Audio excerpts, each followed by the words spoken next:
well, I'm not really a good swimmer. She's like, well, that's okay. They've got all these lifeguards that will be there to support and assist you, and trainers, and you'll never be alone. And I was like, okay, I'll give it a shot. Yeah. And I'm glad I did. I'm really glad I did. Have you gone scuba diving since? No, and I will not.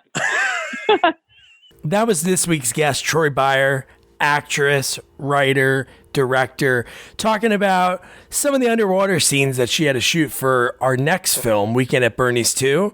So if you want to find out why she doesn't want to go scuba diving again, you're going to have to listen to the whole interview. Now hit that beautiful theme music. It's time to sit down and relax for the good, the bad, and the sequel Q&A with your host, Doug. Hey there, Doug here. I hope you're doing well. This is such an exciting interview for me. I grew up loving Weekend at Bernie's 2, and I had such a major crush on Troy Byer. Her character in the movie was so different than the other movies. Usually was like that love interest and everything works out at the end. Her and Andrew McCarthy had such wonderful chemistry on screen. I cannot wait to review this movie with Jamie and our guest Gina. But man, to talk to Troy was so cool. And she worked on some amazing movies. She wrote BAPS. You'll hear stories about that, which is such a great movie starring Halle Berry. And she was on Dynasty. We talked about her directing and writing Love Don't Cost a Thing, starring Nick Cannon and Christina Milian. She was a lot of fun. You're going to love her. So without further ado, here is Troy Byer.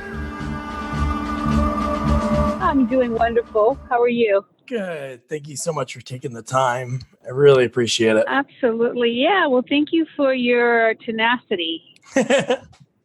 Something like that. Consistency. Your patience. Yeah, I'm not sure that that's the word, but yeah, thank you. No problem. Well, hey, you're the one that I want to talk to, so I appreciate you taking the time. And I just really want to talk to you because you're one of the first people that I'm going to chat with that has worn pretty much the most important hats when it comes to the filmmaking process. But before we get to that, so where does your story begin? Where did you grow up? I grew up in New York City. Well, I was born in New York City, and I lived in New York until I was 11, and then I moved to Idaho. Idaho. Whoa, so that's a big difference. I live in New Jersey, and I've driven through Idaho. So yeah, what was that? Yeah. It was definitely cultural shock. It was very jolting. I think that would be the best way to describe it. It was like, whoa, what's going on here? This is like a real different pace. So that's interesting. Yeah. So when was the first time that you were interested in becoming an actor or just being involved in the film industry? Well, I became an actor at the age of 4. I was on Sesame Street. No way. I was one of the original. Yeah, I was the original cast member, one of the original cast members on Sesame Street. And then from there, I went on to do commercials, and I did an ABC special of the week. And then I moved to Idaho. And when I was 17, I came back to New York, and I decided I wanted to pursue a career in the entertainment industry. So I went back into my acting. But I've never made the conscious decision to be an actor. It's something that I just kind of fell into at a very early age. And for a long time, I thought it was all I could do. So it's all I did. Yeah. Well, that's so cool you're on Sesame Street. I'm a huge fan of that. My daughter is 7 months, and she's starting to – we don't want to watch too much TV, but we put on some episodes. So I'm going to have to try to find some from that first season and spot. Yeah, I love Jim Henson and everything he's done. So that's so great. Yes, amazing talent. Yeah, really great. Yeah. So at 17, so I don't want you to say how old you are, but so what was your first job that you had acting after that you remember? So first of all, I'm very happy to say I'm 54. I love being 54. I have no shame in my game. I've earned every single month of this life. So, nice. No problem there. But so I did. Let's see. I came back and I started doing Knots Landing. That was my first gig. Okay, IMDb has that right. I know you were in things before that, but that's the first thing they have, I guess, maybe in your on there. Yeah, So I started doing Knots Landing, and then from Knots Landing, I went on to Dynasty. Yeah, which is pretty amazing early on to be on 2 great shows, and then you're in 3 episodes it has on Knots Landing, and about 21 or 22 in Dynasty, so series regular. That's great. Yeah, it was pretty cool. It was a great experience. And then I went on to do some other films. And then I just decided I want to have the kind of role that I want for myself. So no one was offering it to me. So I started writing it myself. And that's when I wrote my first movie, BAPS. Yeah. Where did you come up with the idea for that? 'Cause that's such a great It movie. was thank you. It was kind of my life story because I lived in Harlem for a while.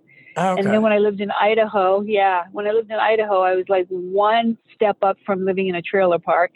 So I had this very impoverished upbringing. And then when I got to Los Angeles, I moved into a friend's home in Beverly Hills. And there were staff and cooks and nannies and, more than one fork on the table. Where I come from, you're lucky if you can find a clean fork, and during this experience, I'd sit at the table and I'm like, there's two forks on the table. Which one do I use? I don't know. And, the scene with the bidet is a true scene. I went into the bathroom. I wasn't sure which one to use. And of course I was curious about the one I didn't recognize. There we go. Yeah. So when you wrote that, while you're writing that movie, do you have an idea? Like, what year did you write that movie? I wrote that movie in 1996. I wrote it in 7 days. Whoa. Yeah, it just was really ready to come out of me. So it was fun. It was great. And did you write that with people in mind? Like when you're writing those characters, you're like, oh, Halle Berry would be great for this role, or Martin Landau would be perfect for this role. No, I wrote it with that's what I was saying. I was not pleased with my selection of roles as an actress, so I decided to write my own role. Yeah. And I wrote that role with Troy in mind. I was supposed to play that Halle Berry part. Oh, okay. But my acting, my reputation as an actress was not as, glamorous as Halle Berry's, and I couldn't get the film made, but Halle was able to get the film made. So I stepped back and let the powers that be do what they know how to do. And they did a great job. I'm glad it was her. She's fantastic in it. Yeah. And Robert Townsend directed it, he's great. Yes. Yeah. And it was Ruth Carter did the costuming. She's fabulous. She just won an Academy Award. So it was great. It was a great time, great crew, great cast. She just won for Black Panther? Yes. Uh-huh. Oh, wow. Look at that. Yeah, right? So I'm excited. I haven't been behind the camera in a while, and I just finished writing a film called Deadbeat Mom. And it's kind of like BAPS, but not. So I'm really excited. I'm hoping I can get Ruth to come and throw me a bone here. Yeah. By doing the wardrobe, Yeah. So you do BAPS, and you have, you wrote it. Robert Townsend directs it. And then the next year you wrote another feature, and you directed and starred in it. So how was that experience? Right. Like having your hands all over all facets of it.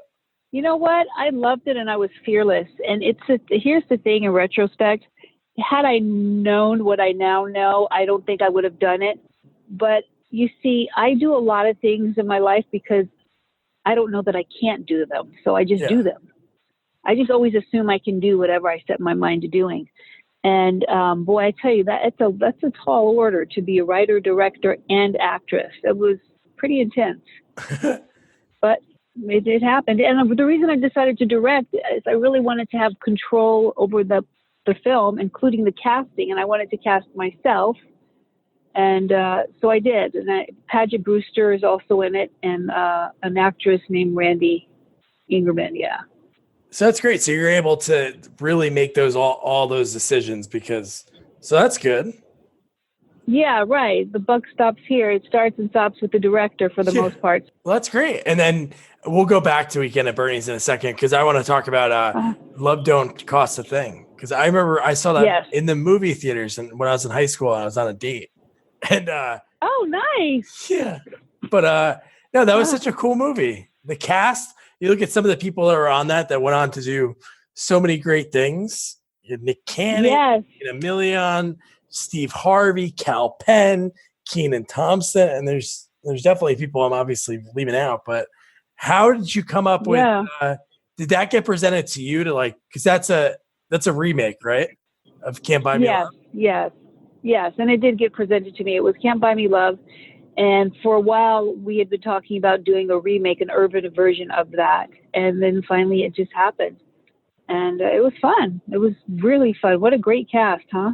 Yeah, to be able to As work you with those said, yeah. people and Yeah. and what they've gone on to do is just fascinating. And I think I saw somewhere on Yeah. your, I think it was on your website, you were on the Steve Harvey show not too long ago, right? Yes. The talk show? Yeah, right.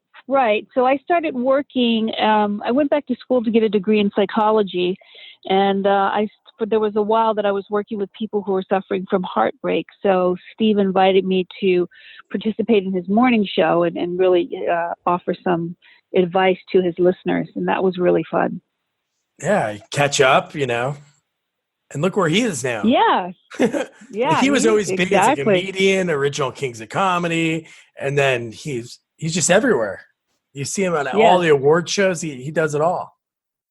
Yeah, he's like the new Dick Clark kind of guy in a way. He is, yeah. No. Yeah. Any big show definitely. or game show, he's the one that's in charge. Yeah, right, exactly. Yeah. And then so let's take a few steps back. So the reason I reached out to you, which I'm happy I was able to talk to you about these other things, because I had all those questions. So thank you for answering. Uh-huh. So when it comes Sure. to how did the role in Weekend at Bernie's 2 come about? It's very interesting. So that part had already been cast, and the actress they had cast, for some reason, it wasn't working out with her. So Robert, the director, reached out to me and Victor Dre, and they asked if I can get on a plane right away to replace another actress. Wow, so they already started doing it, and it just wasn't gelling with the other actors, probably. Exactly. So I think she had shot maybe 3 days. Oh, okay. Yeah. And they called me. They were like, "Do you want the plot?" I'm like, "Sure, I do. I'll be right there." Did you see were you familiar with the first one? No. Oh, yes, of course. Oh, awesome. And how was it working with Andrew McCarthy and Jonathan Silverman? Those guys are so much fun. We had such a great time working together, and they're so welcoming, and I just loved it. Victor Dre and the director, Robert, everyone was really fun.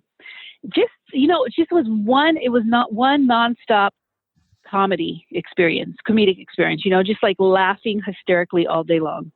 That's great. Yeah, Andrew McCarthy grew up a town over from where I grew up, and he always comes back and does a lot of stuff. He's a really, really nice guy. But yeah, so with that movie, and I wanted to ask you, I reached out to Terry Kaiser, but he was I don't know if he was busy or nobody really got back to me. But so the first one, he does obviously some real acting, and then he dies, and then they're lugging him around for the rest of the movie. With this one, he's like moving around a lot. So what was it like when he was like, when they yelled cut? Was he like still laying on the ground, or was he like, jumping up and acting normal? And then they're like, "All right, let's get ready," and then he falls back down? No, he jumps up and acts normal, and and then he falls. Yeah, exactly. He falls back down, and then he does it again. Yeah, it was great that they, at least in this one, they write, when he hears that song, he starts moving. And when we were watching, my wife loves that movie, and we were watching it today earlier. And when you guys are, picking him up and then putting the headphones on him, and he walks right into the ocean, then he freaks out Barry Bostwick when he's on the submarine. It's just such a funny movie. It's a really good sequel. Yes, it is. Compared to the first one, a lot of the sequels that we talked about, some are really good, some are really different, but this one just took the first one, the silliness of the first one, and really heightened it. And it's really I love doing it. It was really fun. Yeah. Is there any stories you have from like shooting? Any like scenes that you really enjoyed like working on or anything like that? Yeah, there's one scene actually, because we shot the movie underwater, Yeah. A lot of it. So we had to become scuba. We had to get our licenses in scuba diving, and deep water diving. So that was intense, because I was replacing another actress. So they flew me in, and I had like 48 hours to become certified. And so it was really a lot of, it was challenging, but what was really fun is that when we did our scenes underground, when they said cut, you know how most people, when you say cut, you can sort of just walk away from the set. Well, we couldn't, so we would just kind of float. in the water. Right. Because no one wanted to go back up 30 feet. We were already down there where it's warm. The lower you get, the warmer it gets. So we kind of just like sit around and hang out and just hope we didn't get burnt on fire coral. But that was really interesting for me, And then just like hair and makeup is swimming over to me to make sure my hair's right underwater. It was really kind of weird. That is really weird and interesting. So have you ever done any like scuba or snorkeling like before this? No, absolutely not. I'm terrified. I'm not so much now, but at the time I was terrified of water. Did they tell you that before the movie? Like your agent, were they like, yeah, just go down there? Yeah. And I said, well, I'm not really a good swimmer. She's like, well, that's okay. They've got all these lifeguards that will be there to support and assist you and trainers, and you'll never be alone. And I was like, okay, I'll give it a shot. Yeah. And I'm glad I did. I'm really glad I did. Have you gone scuba diving since? No, and I will not. No. For the movie, when I'm getting paid, I'll do it, but I'm not putting myself in that situation. Yeah. No, I'm definitely meant to be on land, not in the air, not in the water, on land. So that's great. That was such a great story. So last question. Yeah, sure. So over the years, you've had a lot of credits. Is there a particular role that you like really enjoy playing? That's a great question. Let's see. No, I don't think I've played the role yet that I love the most. I do believe there's at least one more role to play for me in this lifetime. Definitely. Yeah, but I don't feel like I don't have a favorite role at all. Maybe Dynasty, but. So what would you say would be like the perfect role for you? Like, is there one that you envision? Yeah, I'd like to play Lena Horne. Lena Horne, I'm trying to think who that is. Yeah, she's a classic singer. I would like to play Lena Horne. Yeah? Okay. I'll have to check her out. What era? Yeah, the Lena Horne. I believe it's the 40s. Yeah, the 40s. Mm-hmm. Yeah.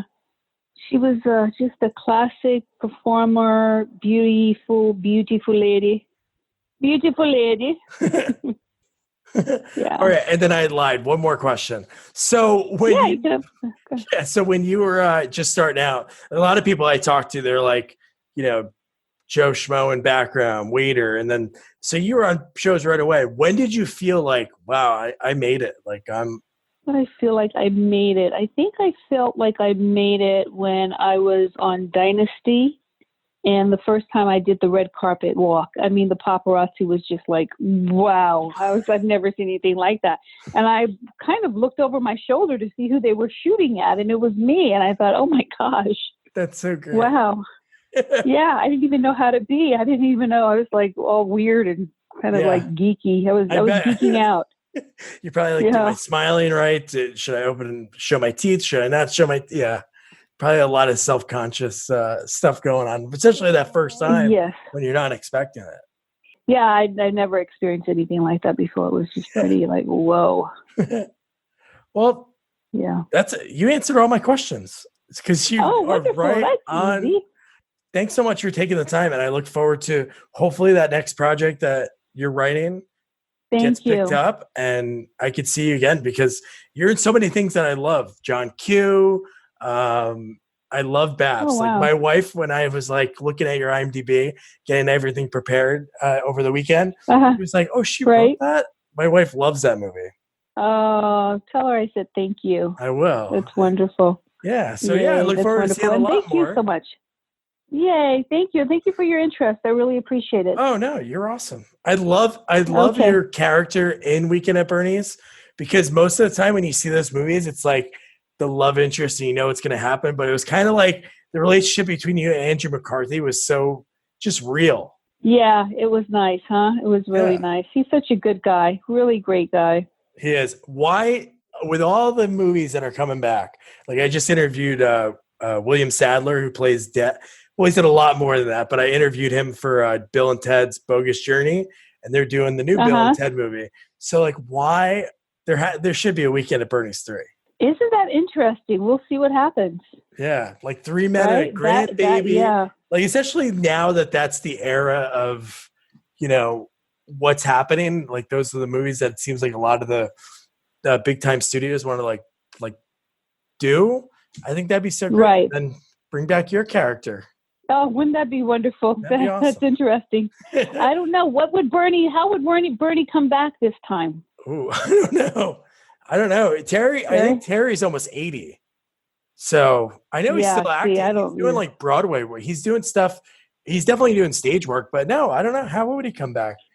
A new kind of music? Yeah. Something that's, I don't know. Yeah, right. It would have to be a new tone, a tune that brings him back. Yeah. Well, awesome, That's Troy. Well, funny. thanks so much. And you have a great rest of your night. Thank you. You too. Wasn't Troy fantastic? Could you imagine growing up in New York City, being on Sesame Street, and then middle of the night, it seemed, you get moved to Idaho. I couldn't imagine that, but yeah, Troy was great. I'll put all the links so you can check her out in the episode notes. But man, she was so cool to talk to. Troy, if you're listening to this, thank you so much for taking the time. I hounded her so much because I really wanted to talk to her about her career. I'm so happy that she said yes. So now your homework, all right? I hope you got your pen and paper. Write your homework down, because if you don't write it down, you're going to forget. And it's to watch Weekend at Bernie's 2. It's got to be somewhere. We only found that it's on Amazon Prime right now to buy, but I'm sure you'll be able to find it somewhere. It's got to be on some network. Who doesn't love that movie? It's Weekend at Bernie's 2.